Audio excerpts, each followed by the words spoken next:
سلام به شما که به ما پیوستید. امروز در کندوکاو عمیق می‌خوایم بریم سراغ یه موضوع خیلی جالب که ریشه‌های عمیقی توی تاریخ و جغرافیای جهان اسلام داره. سادات. سلام. بله، موضوع مهمیه. وقتی میگیم سادات منظورمون نوادگان پیامبر اسلامه، از طریق دخترشون حضرت فاطمه و حضرت علی. خب منابعی که داریم سعی کردن گستردگیشون، جمعیتشون، نقش تاریخی و اون اهمیت معنویشون رو نشون بدن. دقیقاً. فکرشو بکنید 10 میلیون نفر در سراسر دنیا خودشون رو به این شجره‌نامه وصل میدونن.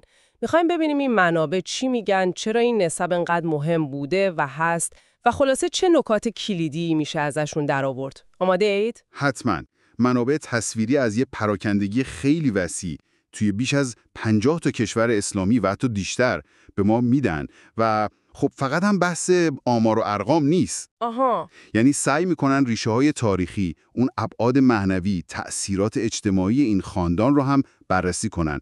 در واقع میخوایم بفهمیم چرا نویسنده‌های این منابع انقدر روی اهمیت کمی و کیفی سادات تأکید دارن. بسیار خوب. پس بیایید از اول شروع کنیم. اینا دقیقاً کجا هستن؟ منابع میگن تقریباً همه جای جهان اسلام.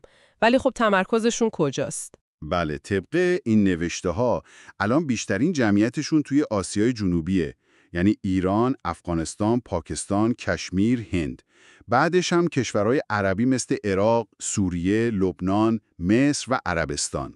جالبه. ولی نکته مهم اینه که آمار دقیق و رسمی وجود نداره. انگار هیچ وقت سرشماری دقیقی بر این اساس نشده. عجب، یعنی این همه جمعیت ولی آمار دقیق نیست. این خودش جالبه با. دقیقاً. همین نشون میده که بیشتر از یه مقوله آماری، یه واقعیت اجتماعی و فرهنگی عمیقه. حتماً، ولی خب یه سری تخمین که زدن توی این منابع. درسته؟ آره، تخمینا هست ولی خب خیلی متفاوته. مثلا یه جا میگه توی مصر حدود 8 میلیون نفرن، عراق بیش از 1 میلیون، مراکش 5 میلیون. وای، اعداد خیلی بزرگیه. بله. یه منبع دیگه هم مجموع چند تا کشور مثل افغانستان، ایران، اندونزی، پاکستان، یمن و هند رو گفته نزدیک 23 میلیون نفر. اینا فقط چند تا کشوره، پس کل دنیا چی میشه؟ دقیقاً، تفاوت‌ها زیاده. مثلا یه منبع از قول آیت الله سید محمد کاظم قزوینی که خب از علمای برجسته بودن، نقل میکنه که ایشون مجموع جهانی رو بیش از 35 میلیون نفر تخمین زدن. 35 میلیون نفر؟ بله، تازه ایشون یه تفکیکی هم کردن. مثلا عراق 1 میلیون، ایران 3 میلیون، مراکش 5 میلیون، بعد بقیه کشورهای عربی و یمن و هند و پاکستان و افغانستان و اندونزی روی هم حدود 20 میلیون. حتی معتقد بودن تقریباً هیچ کشوری نیست که یه تعدادی سادات اونجا نباشن. چقدر پراکنده. ولی فکر کنم یه عدد بزرگترم بود، نه؟ درسته. یه منبع دیگه از قول آیت الله واعظ‌زاده خراسانی که رئیس مجمع تقریب مذاهب بودن، نقل میکنه که ایشون حدود 40 سال پیش شنیده بودن که جمعیت سادات توی جهان 60 میلیونه. 60 میلیون؟ اونم 40 سال پیش؟ بله، و نکته خیلی جالبتر این که ایشون توی یه سمینار بین المللی توی مکه پیشنهاد داده بودن که سنت نقابت سادات دوباره احیا بشه. نقابت سادات این یعنی چی دقیقاً؟ یه جور سندیکا یا سازماندهی؟ چیزی شبیه به همون. انگار منظورشون یه شناسایی رسمی، یه جور سازماندهی و ایجاد ارتباط بین این خاندانهای سادات در کل دنیا بوده.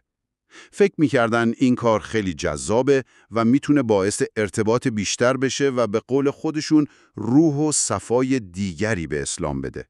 جالبه که تو دنیای مدرن همچین ایده‌ای مطرح شده. بله، همین نشون میده چقدر این هویت جمعی براشون مهمه و چه باوری پشتشه. خب پس یه جمعیت میلیونی پراکنده بدون آمار دقیق ولی با یه هویت جمعی خیلی قوی. بریم سراغ اون بعد معنوی که گفتید.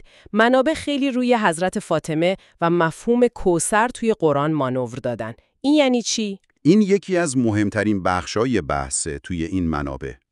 کوثر یعنی خیر فراوان. طبق تفسیری که اینجا اومده، این سوره یه جور تضمین الهی به پیامبر بوده. تضمین برای چی؟ برای تداوم نسلشون از طریق تنها دخترشون حضرت فاطمه چون اون زمان به پیامبر طعنه می‌زدند که ابتر هستن، یعنی نسلشون ادامه پیدا نمی‌کنه. خب این تفسیر میگه حضرت فاطمه همون چشمه جوشان خیر کثیر هستن و این همه نوادگان ایشون مصداق همون خیر فراوان یا کوثره. معجزه است طبق این نگاه. دقیقاً همینه. این متون میگن این گستردگی یکی از مصداقای تحقق وعده کوثر و حتی از وجوه اعجاز قرآنه.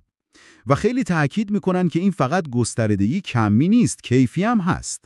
کیفی؟ یعنی چی؟ یعنی در طول تاریخ کلی شخصیت برجسته علمی، دینی، سیاسی، فرهنگی از همین خاندان برخاستن که کارهای بزرگی کردن. تازه اینم میگن که همین نوادگان حضرت فاطمه مصداق ذی‌القربه هستن که قرآن گفته باید بهشون محبت داشت. این جنبه کیفی و بحث سرمایه معنوی که گفتیدم جالبه. میشه اینو بیشتر باز کنید؟ حتماً تعبیر سرمایه معنوی جوامع بشری رو به کار بردن. منظورشون اینه که این جایگاه نسبی و معنوی یه پتانسیله که میتونه تبدیل بشه به سرمایه سیاسی، اجتماعی، اقتصادی، فرهنگی.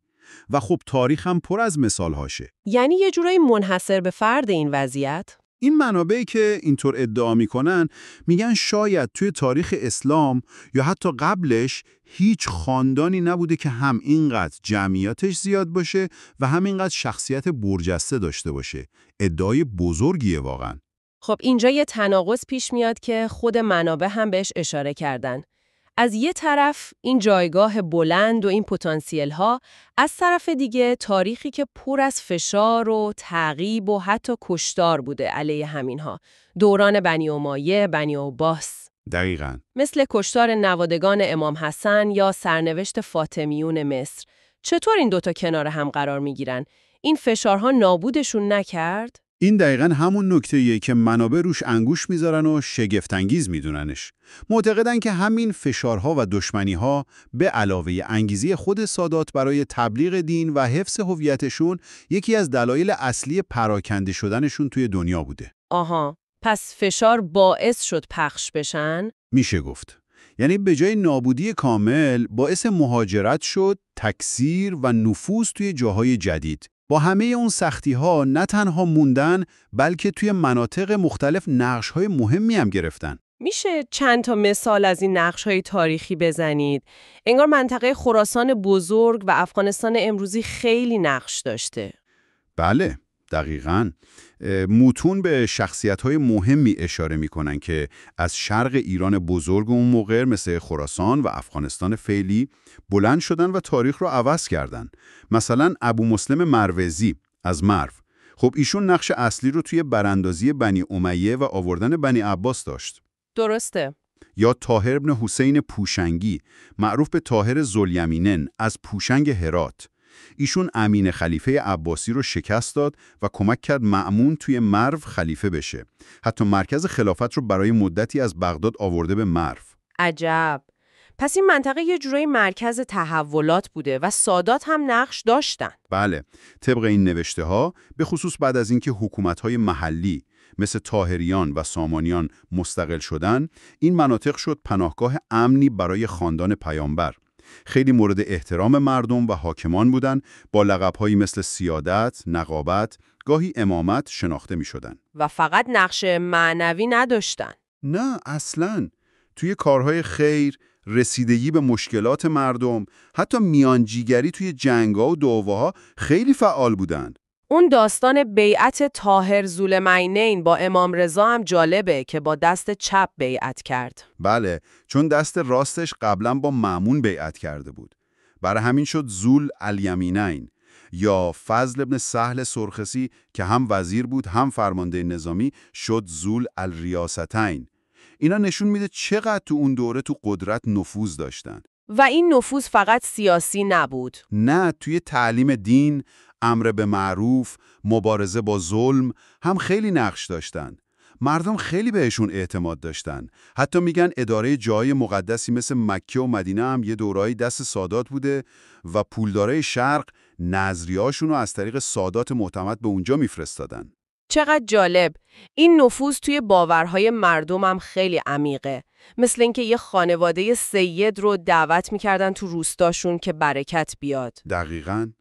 یا این داستانایی که برای حضرت علی ساختن، مثلا ربط دادن نوروز به خلافت ایشون، یا داستان اژدها کشتن توی بامیان، یا اون سد طبیعی بند امیر که میگن با معجزه ایشون درست شده. و البته زیارتگاه مزار شریف در بلخ.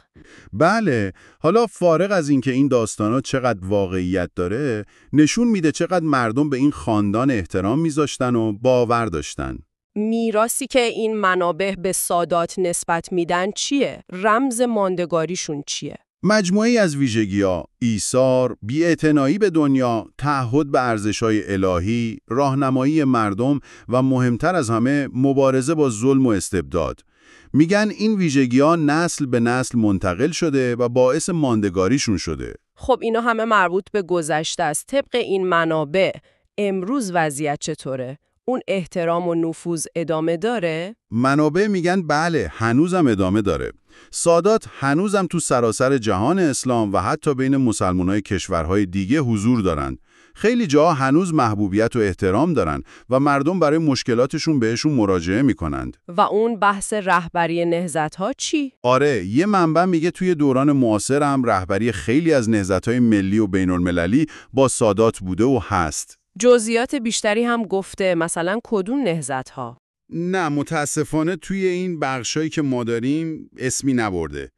ولی خب همین که این ادعا رو مطرح کرده نشون میده نویسنده معتقد اون نقش تاریخی هنوزم ادامه داره، حالا شاید به شکل‌های جدید. نکته دیگه‌ای هم هست. آره، یه نکته جالب دیگه اینه که یه جا میگه لازمه که جامعه شناسا برن تحقیق کنن روی ذهنیت مردم، مخصوصا مثلا توی افغانستان که این باورها قویه، ببینن مردم چه نگاهی به فضیلت و جایگاه سادات دارن. اینم نشون میده موضوع هنوز زنده است. خب اگه بخوایم یه جمع‌بندی بکنیم، نکات اصلی چی بود؟ اول اون مقیاس بزرگ جمعیت و پراکندگی جهانیشون. درسته. 10 میلیون نفر با یه هویت مشترک. دوم اون تضاد جالبه که فشار باعث نابودی نشد، باعث پخش شدن شد. دقیقاً، پارادوکس فشار و گسترش. سوم اون پیوند عمیق با مفهوم کوثر و حضرت فاطمه که بهش یه بعد معنوی خاص میده. بله، کم گستردگی کمی و هم کیفی رو توجیه میکنه. و چهارم هم نقش تاریخیشون، مخصوصاً تو مناطقی مثل خراسان و افغانستان و اون احترام و نفوذی که تا امروز هم ادامه داره. کاملا درسته. و نکته‌ای که این منابع خیلی روش تاکید دارن، همین ترکیب به نظرشون منحصر به فرد کمیت و کیفیت با وجود اون همه سختی. این رو شاهدی بر حقانیت و اون وعده کوثر میدونن و میراثشون هم همون ایثار و هدایتگری و مبارزه با ظلمه. بسیار خوب، این یه گشت و گذار بود توی منابری که درباره سادات صحبت کرده بودن. سعی کردیم لایه‌های مختلف این موضوع پیچیده رو با هم ببینیم. اما خب مثل همیشه یه سوالم برای فکر کردن بیشتر باقی میمونه. بله، منابع گفتن سادات سرمایه معنوی هستند که میتونه به سرمایه اجتماعی یا سیاسی تبدیل بشه. این جایگاه بیشترش روی نسب و وراثت معنوی بنا شده. حالا سوالی که شاید خوب باشه شما بهش فکر کنید اینه: توی دنیای امروز که حرف از حقوق شهروندی برابر، شایسته سالاری بر اساس لیاقت فردی و راه‌های جدید کسب اعتبار مثل تحصیلات و تخصص و فعالیت مدنی هست، اون ایده جایگاه ویژه موروثی یا فضیلت بر اساس نسب چطور با این ارزش‌های مدرن کنار میاد؟ سوال سختیه. آره، آیا لزوماً با هم تضاد دارن، میتونن کنار هم باشن؟ یا این سرمایه معنوی موروثی میتونه یه جور جدیدی توی دنیای امروز تعریف و فعال بشه؟ اینا سوالاییه که جوابش ساده نیست و توی این منابع هم مستقیما بهش پرداخته نشده، ولی خب از دل همین بحثا بیرون میاد و جای فکر داره.